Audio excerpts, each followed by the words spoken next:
سلام، اینجا کباب و کتاب خوشمزه عین کباب شایدم بیشتر.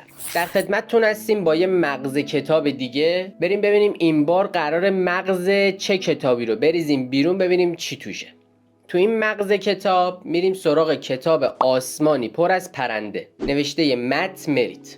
مت مریت این کتاب سال 2016 به افتخار تمام پرندگان بریتانیا نوشته. مت مریت خودش یه پرنده نگره، یه شاعره و کسیه که آثارش تو بریتانیا، ایالات متحده و استرالیا منتشر شده. از طرفی سردبیر مجله برد واچینگ هم هست. کتاب راجع به پرنده‌های بریتانیا حرف میزنه و اطلاعات خیلی جالبی از پرنده‌های منطقه ارائه میده. از آیین و رسوم خواستگاری کردن پرنده‌ها و جفتگیری‌هاشون حرف میزنه. از صداهاشون، آوازاشون و جیغ زدناشون میگه. الگوهای مهاجرتی اونا رو توضیح میده. از اهمیت پرواز دسته جمعی میگه و کلاً با این کتاب یه ذره بیشتر با زیبایی‌ها و افسانه‌های دنیای پرنده‌ها آشنا میشه و میفهمیم که چرا بریتانیا بهترین مقصد واسه پرنده‌ها و پرنده دوستان محسوب میشه. کتاب در رابطه با گونه‌های مختلف پرنده‌های حرف میزنه که شاید اسمشون هم نشنیده باشین. از کشیم کاکلی بزرگ میگه، اینکه اینا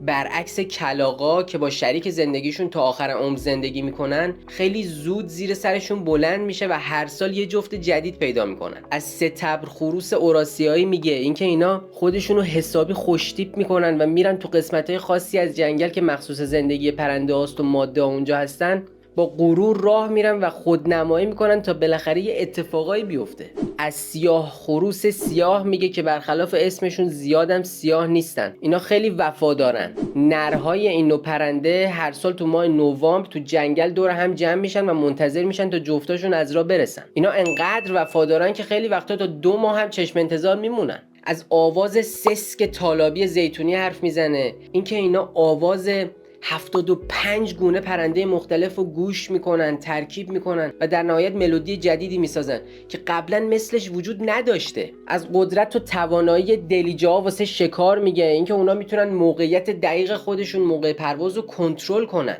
اینکه میتونن حرکات ریز حشرات رو هم از ارتفاع بالا تشخیص بدن، اونا میتونن طعمه‌هاشون رو از رد ادرارشون روی زمین ردیابی کنن، قابلیتی که آرزوی قطعی گربه‌های وحشیه. از شاهین بحری حرف میزنه، سریعترین موجود روی کره زمین که سرعتش به بیش از 320 کیلومتر بر ساعت میرسه.